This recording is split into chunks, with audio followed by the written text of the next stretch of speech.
My name is Justin Spooner. I work with Greystone Management Services, and I'm joined this morning by a group of our team. To my left is Kristi Baird. She's the Executive Director of Stevenson Oaks in Fort Worth. Diane Gouhin, the Executive Director of Edgewood Summit in Charleston, West Virginia. Sergio Garcia. We were playing golf yesterday. Yeah. Sergio Fernandez del Pino. He's the Executive Director of Kingswood. Yeah. And then Melissa Barber, who works on our Greystone Management Financial Services team. So I thought I just got a text. So would you guys excuse me for just a second?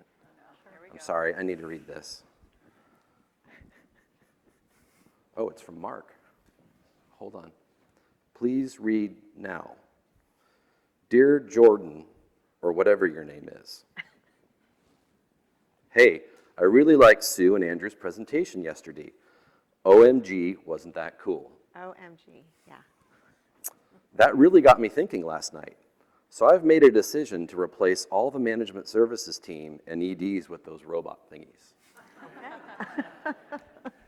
Maybe they won't complain so much about having to come into the office. Anywho, I do have some good news. I know how much you like Buc-ee's.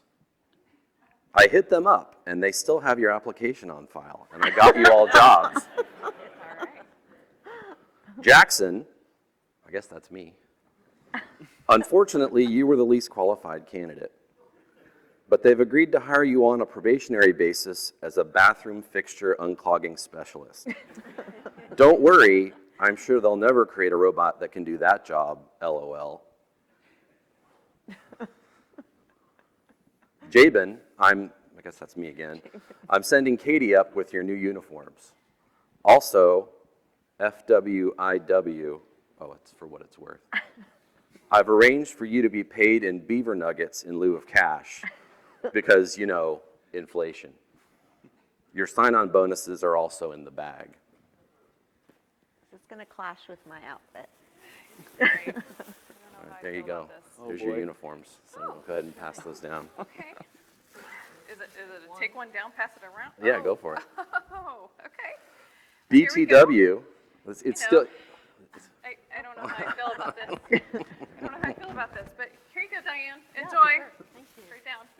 Hey, pretty close. All right. BTW, please make sure that Ashby and Shugrin also get some beaver nuggets. And don't worry about getting payment. I'll make sure it's on their July bill. ROFL.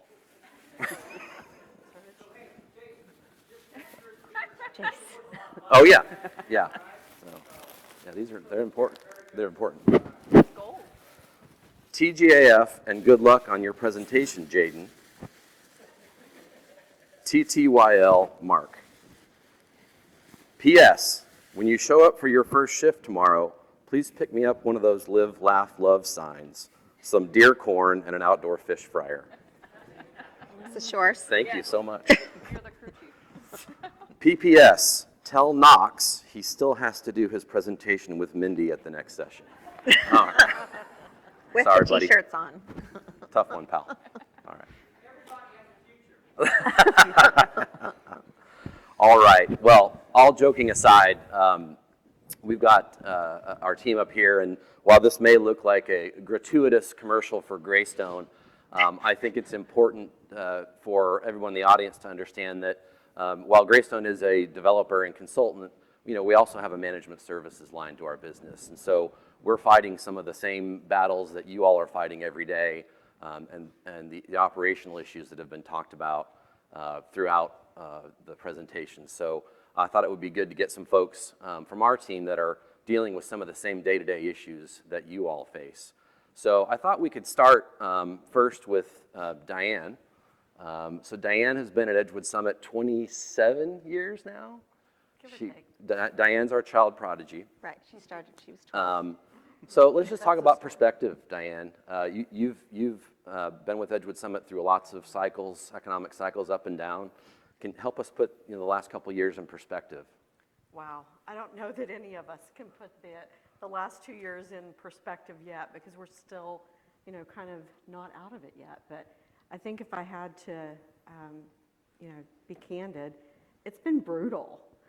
Those of you who were able to work virtually, kudos to you. We were very envious because we could not. We were on the front lines every day, and it was brutal, wearing PPE every single day, trying to provide services, care, trying to find staff, trying to keep people safe. That was the main thing, and it was a total unknown.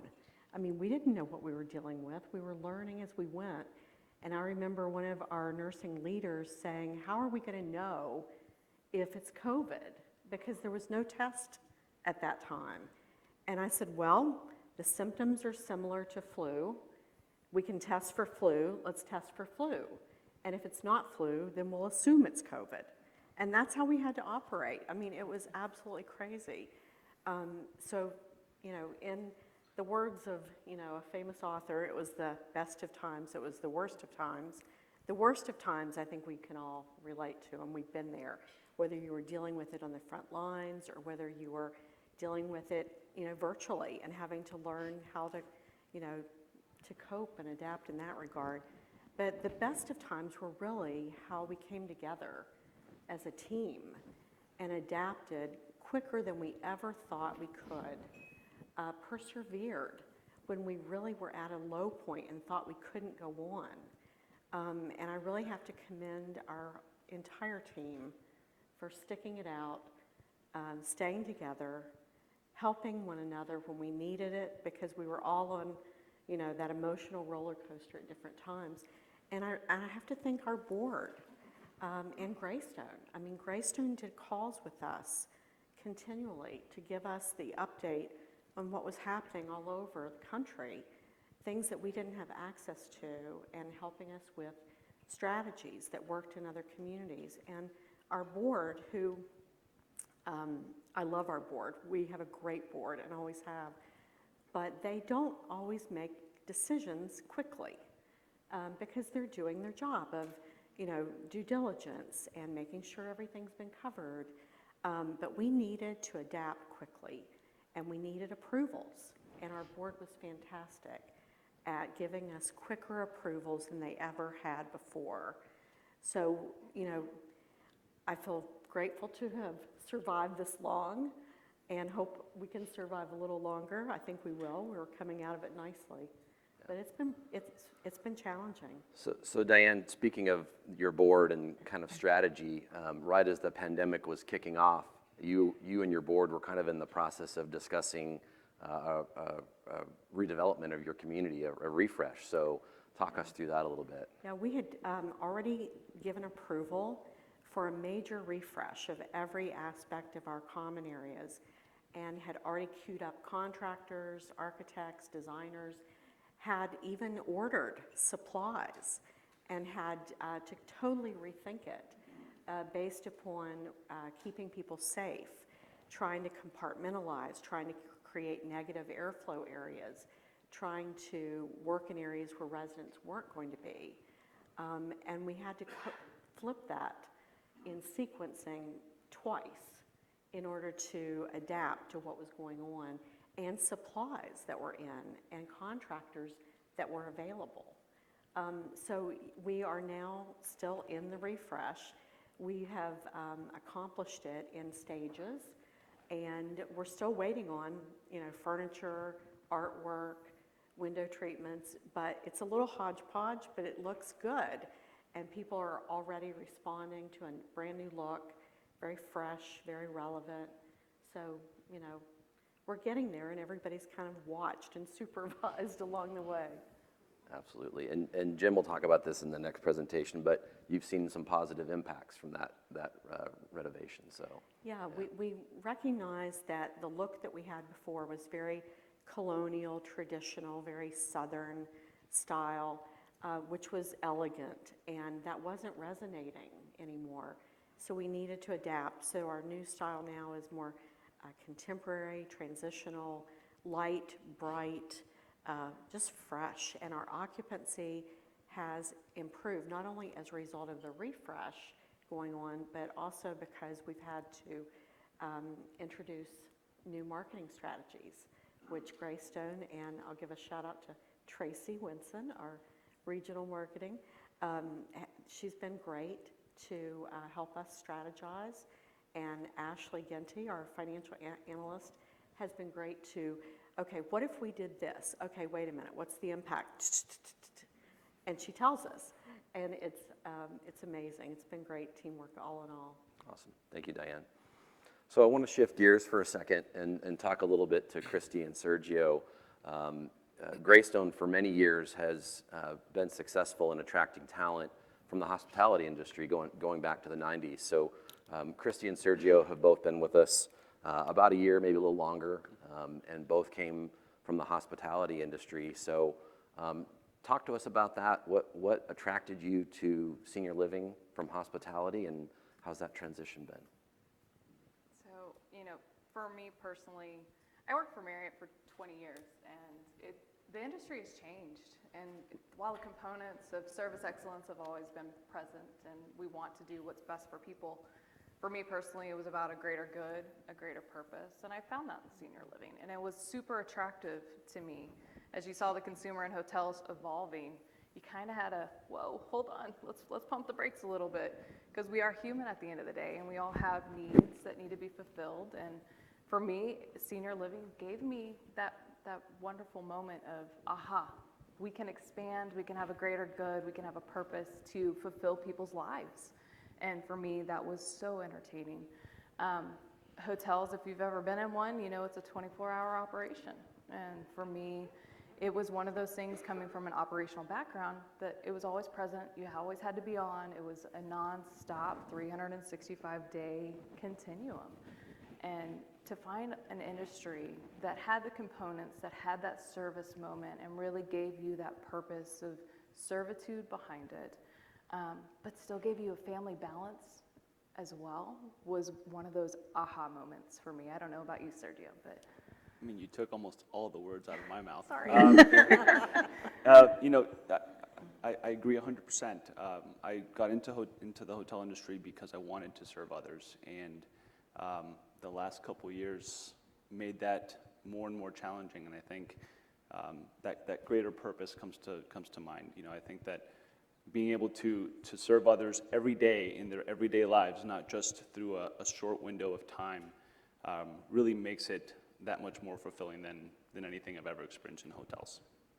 Right, and if I can add, you get to be those people's family. And that's the wonderful part for me is we are that expansion and we are that sense of home for these individuals. And to be able to provide that environment for them on a daily basis is just, it's so rewarding. It really is.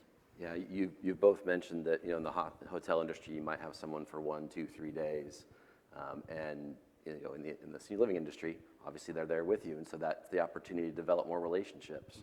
And on the flip side, when we have an oops moment, they're also going to stay. So talk about that a little bit for us.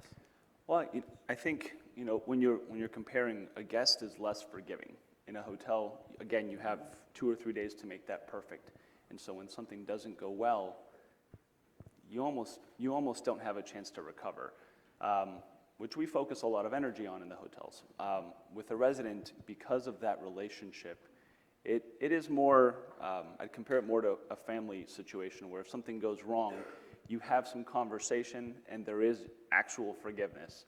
Now, if you repeat it, you might have a different conversation altogether, but it really is more of a family dynamic than anything else. There is a great sense of forgiveness. Great, thank you. So let's move on. So you all talked about your senior living experience. We've read a lot in the news about how hard it is to attract talent, both at the Frontline and at the executive director level.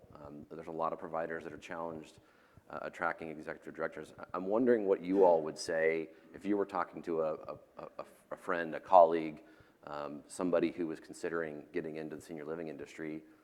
What would you say to them? Maybe we'll start with Diane. Well, I think first and foremost, you have to have an affinity for senior citizens. That's the common denominator in our community. Everyone has had some kind of relationship with a senior in their lives, and that's kind of led them to our industry. But you have to have a caring heart, and I think that skills are transferable. We all know that.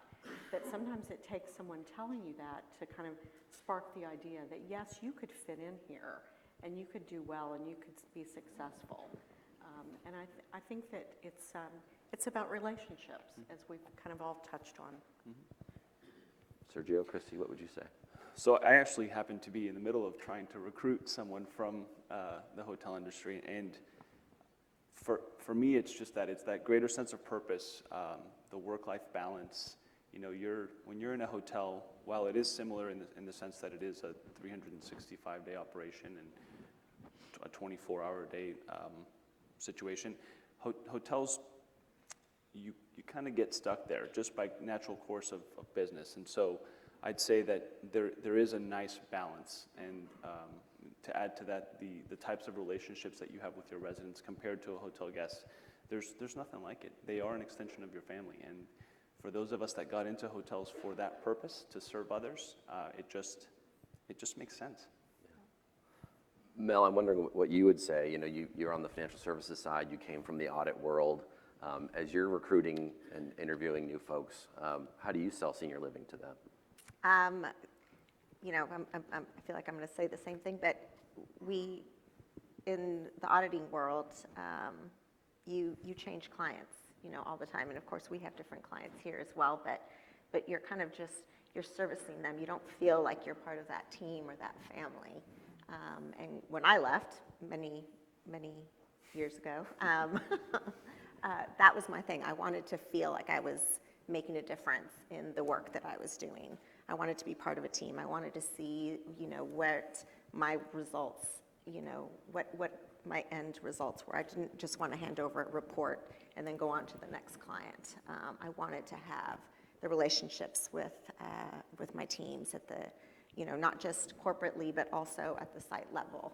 That was just, you know, just wanting something more than just the career. So. Great. Well, let's move on. We have 3 very different communities here. Kristi just opened Stevenson Oaks on May 23rd. Yeah. And right. so, yeah. So, yeah. Exactly. So, Kristi, you've opened at a fun time in the world. I did. So, talk to us about the opening. What's that experience been like? What kind of headwinds are you facing? You know, probably the top 2 I could tell you about is starting with the foundation, the construction component. I mean, when you look at the supply chain and what's out there and the ease of being able to obtain the materials to complete the job, I think that's been probably the biggest pinch at the finish line that we've all kind of had a moment with, to say the least.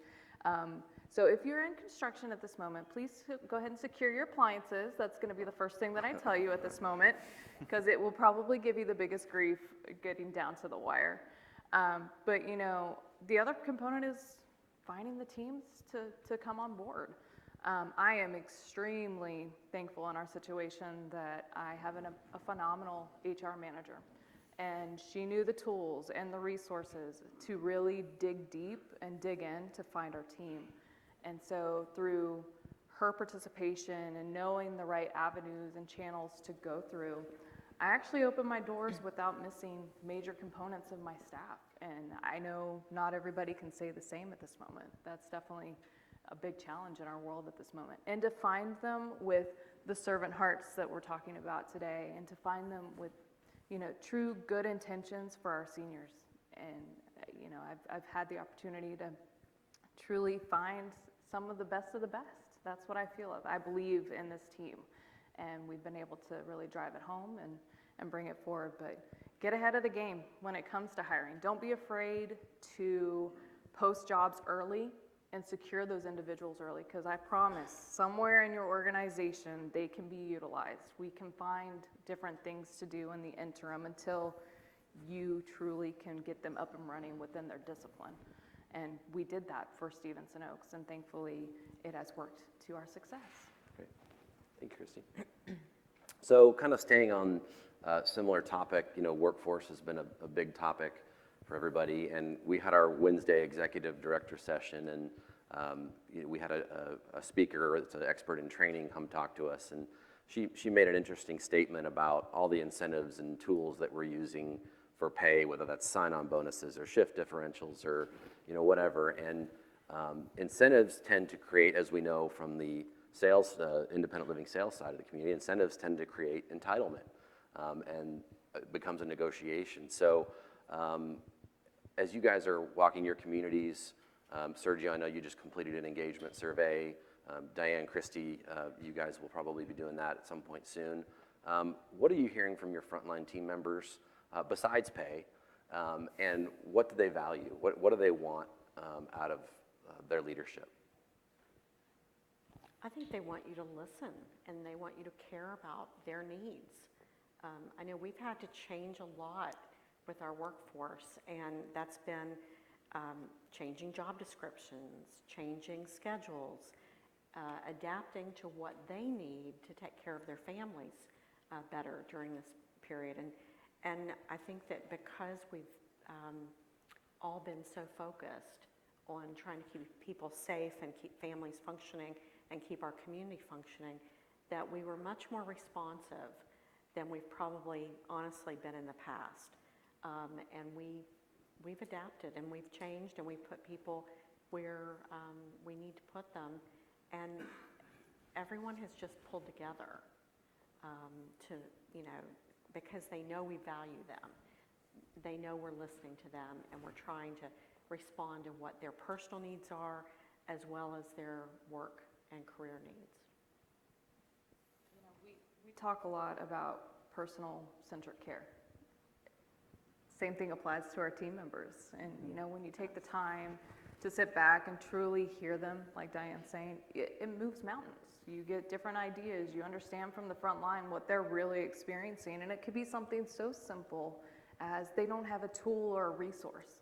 But if you don't take the time to stop and hear them out, you'll never know, and it becomes a compounding issue at that moment. And so, yeah, you got to kind of slow down and spend that moment with them. Yeah, and I think they want us to be honest and transparent in our communication with them.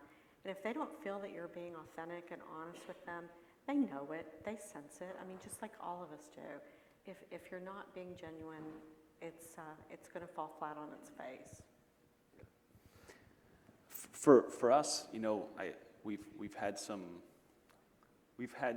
of that same mentality, is that they want to feel supported. They want to feel like their opinion matters. They want to feel like there's opportunity for growth. And in our case, we've had a lot of people that come and tell us, I want to try this, within the next couple of years, and I've never had an opportunity to tell anybody. So I think to what you're saying, I think it's all about being heard and feel like you're part of this big team, and you're part of I'm going to go back to that greater purpose. It's not just I'm a server or I'm taking care of this resident. There's more to it than that. And another big sale I think that I've seen at the community level is that you don't see in a lot of other industries. We do a really good job of growing our teams from within, and not just a nurse then going to LPN and RN. I mean, even across departments, I've seen dining managers become business office directors. I mean, really showing our employees that we want to help you grow, and we want to help you grow within our family. And I think those are huge success stories, and I know you've all had employees that have just been there for years and years, and you've helped them along that, that way, so. Sergio, I want to go back to something that you and I were talking about the other day. You've had to change a couple things in your recruiting process, to kind of speed things up and make hires. Maybe talk a little about some of the changes you've made there. Well, there's a long list of items, but Where do you start? Seriously, let me think of everything right now.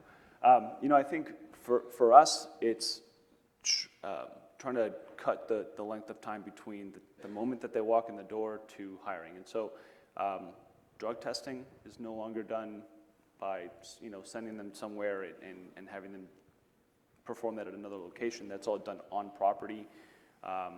Typically, we have an offer letter ready to go before they leave the building, if they've gotten to that point. And as far as resources, we've opened up to even websites that I've never heard of before. We've got probably 10 or 12 websites that we're working with. We're in some cases, even bypassing meeting with multiple managers. So we were, I'll take a CNA, for example. They would go through a screening with human resources. They'd meet with a nurse manager and potentially the administrator. And we've just cut that process down to if you meet certain criteria through the screening process in HR, you're hired. We've gotten to the point where we have to just speed up the process, give an offer right there on the spot. If we let them leave the building without that being completed, then there's a good chance we're going to lose them. Yeah, absolutely. So Sergio, let's continue with you. Mark, at his introduction, talked a little bit about Kingswood, and we came into Kingswood, Greystone, and you as well, at an interesting time in its life cycle. It was going through the restructuring process as we all came into it. So talk a little about not only changing industries, going from hospitality into senior living, but coming into a situation where the community's got some challenges, and there's going to be some tough messages that have to be communicated to team members and residents. What was that experience like, and how did you approach that? The experience is, we're getting towards the end of all that experience. I think it's been enlightening for me. It's not often that one can say that they've been through a restructuring. It was a great learning experience. As far as what made me comfortable was just that, it's Greystone. I think I knew what was going on in the interview process, and to know that I had the support of Greystone and the experience that Greystone provided really provided me that comfort or that confidence to get through it. As far as our team members and residents, there was some hesitation and some concerns. Residents worried about their finances and worried really a lot about our team members. They're concerned that the team members were going to be affected.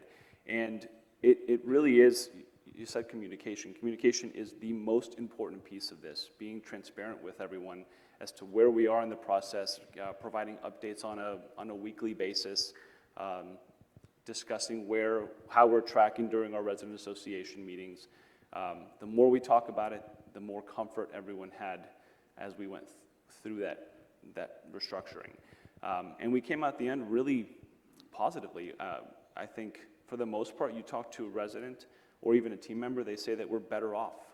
And you couldn't necessarily say that at the beginning. There was a lot of hesitation about whether or not Kingswood was going to be okay. And I'm really excited about what lies ahead, because everyone is on the same page. And now that we're past it, it's now, well, how are we going to improve? How are we going to get better? And that's the mentality for both team members and residents. Awesome. Thank you. Well, I want to shift gears for a second and kind of shift over to Melissa Barber here for a second. So, Mel, as we've come out of the pandemic and been through a couple of budget cycles, or at least one budget cycle now, it's kind of our first post-pandemic budgets. So what trends are you seeing, and what did you rely on? Because we always do a look forward, for all our communities, a 5-year projection. So with the last 2 years being such an aberration with COVID costs and PPP loans and all that kind of stuff, now we had to project forward. What are you guys seeing? What trends, and how are we doing that? So common theme, the change, and the need for that. And financial services was no different. And as an accountant, I can tell you, no one likes change, and accountants are at the very top of that pyramid. But we too can be flexible, and we had to be during this time, because we just had, everything was moving at such an incredibly fast pace, and we had to make changes in areas where we were not comfortable with it. A good accountant always has to have strong processes, and our processes had to change. We had to not be married to what we had always worked in the past, because it did not work at that point in time. And then trends. Did we have trends? Things were moving at such a fast pace. We had occupancy roller coasters. We had expenses going, up and down and everywhere. We had to really lean in on our expertise. And, one of the blessings or the curse that Greystone has always had is that no two communities are the same. We work in all different markets, all different types of communities, and we really had to lean into that expertise to really analyze the financials because we were in a whole different situation really at that point in time. So. Yeah, I know a lot of times we rely on past trending data to project our budgets forward.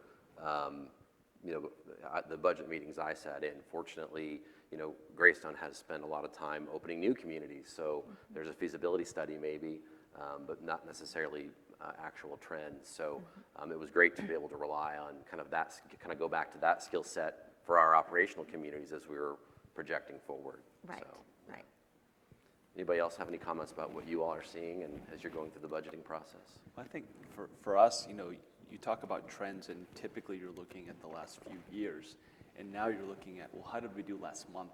And how are we adjusting for the future month? Because costs are, especially our costs, they're changing by the minute in some cases. I'll use dining as an example. Our food costs were, each month, they were increasing last year, and so for budgeting, we thought, well, let's assume we're going to get to this percentage because that's where we're trending.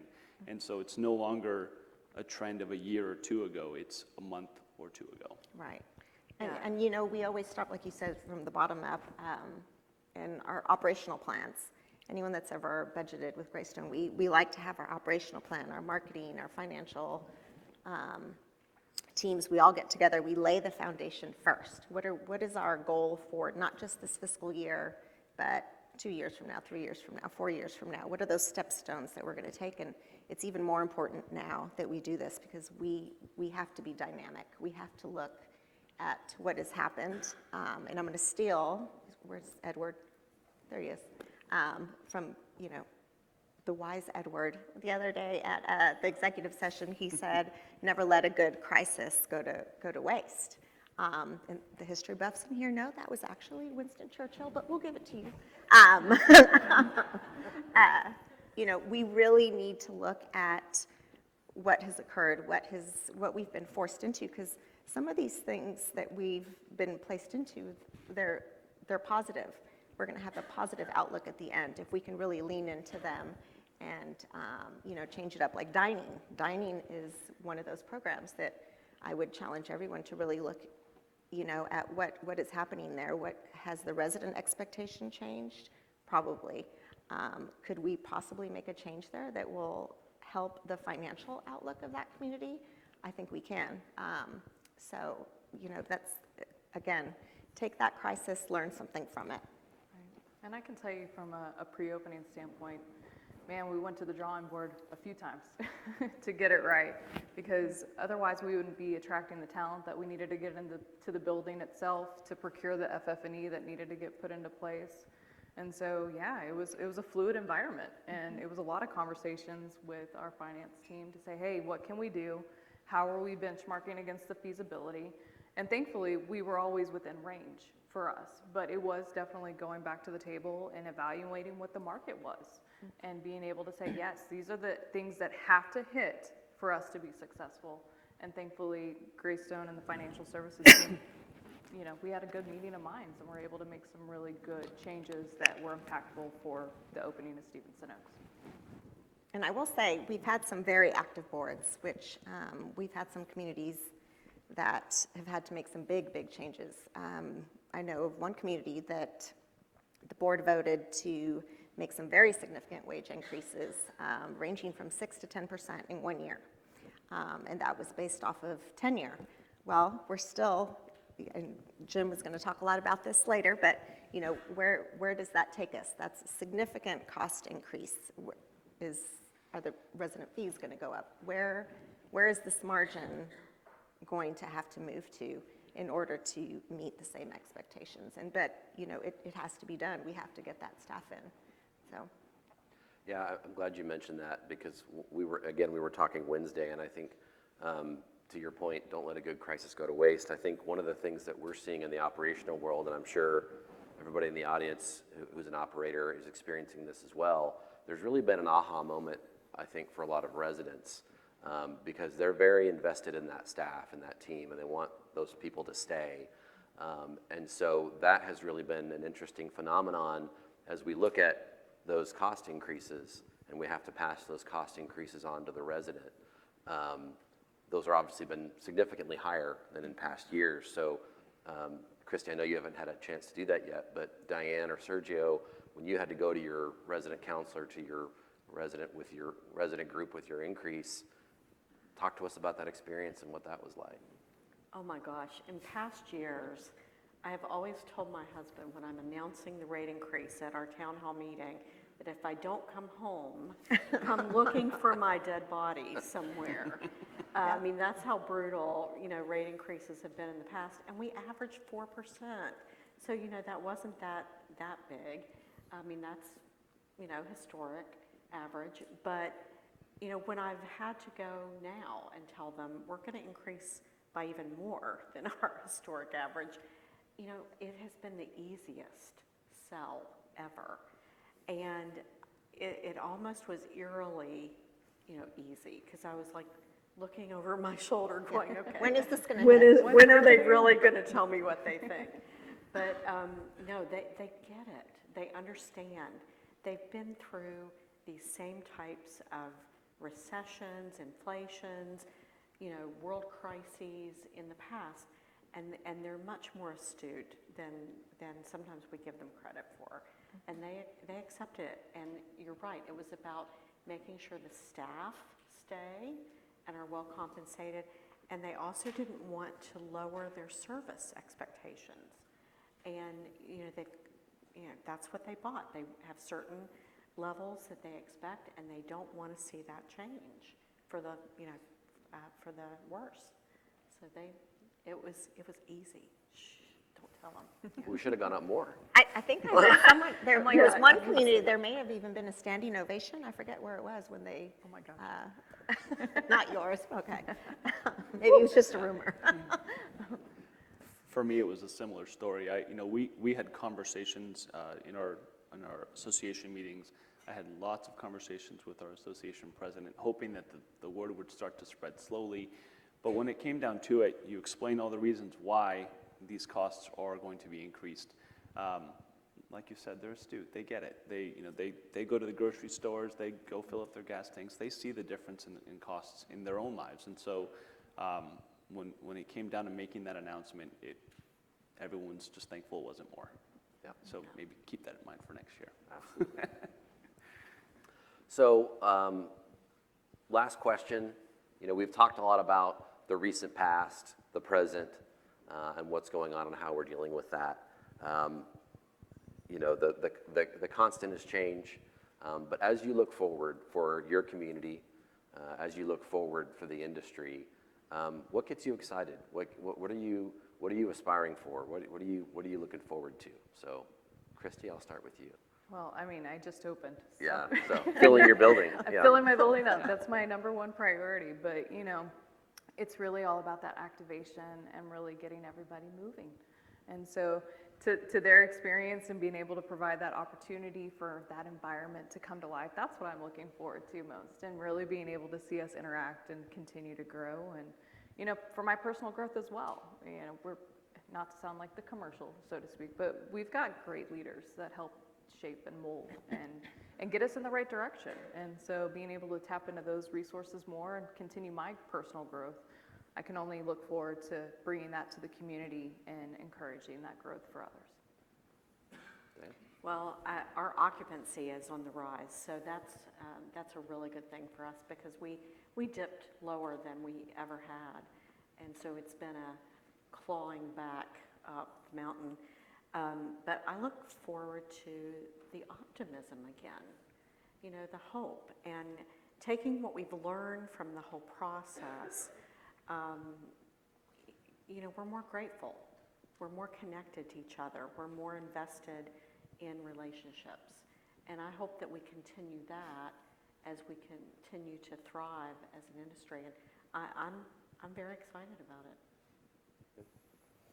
Well, for me, I'm very excited for our community to move away from restructuring and now start to focus on how we really become a successful community.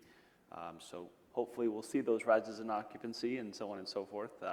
And for us, it's also we're hopeful for a return to normality. I think our resident population's been through so much over the last 2 or 3 years, and they're finally seeing that light at the end of the tunnel, and we're excited for that as well.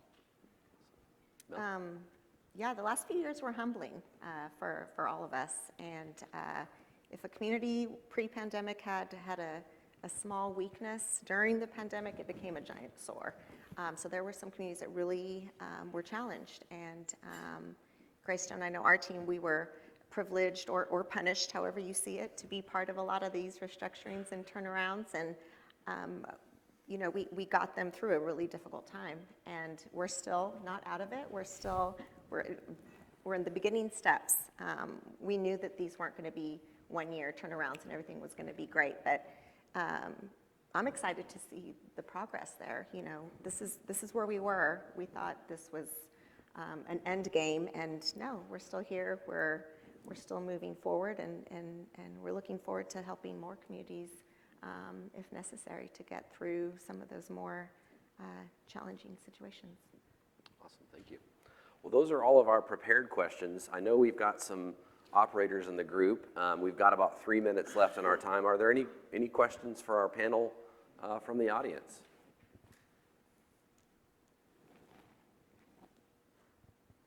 Okay.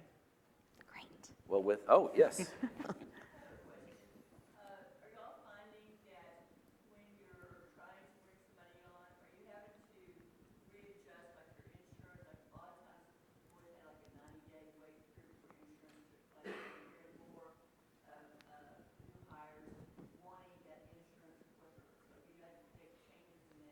Let me repeat the question. I'm not sure everybody heard that. So the question was, when you're making that new hire, historically you have a waiting period for benefits, medical, and all that kind of good stuff. So have we made any adjustments there?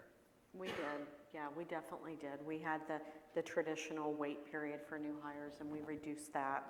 And we even paid some COBRA for a few key people with their previous job, just to get them to come on quicker and still not have a lapse in their coverage. We also made the same change. We went from 90 days to 30 days. Failed to mention that earlier, but you start hearing that a lot more now from people looking for new jobs. Yeah. Great. Good question. Thank you. Any other questions from the audience? Okay. Well, with that, I'm going to give you all your signing bonuses. It's been great working with you. Same to you. And with that, we are on break, and we'll return in about 15 minutes. Thank you all very much.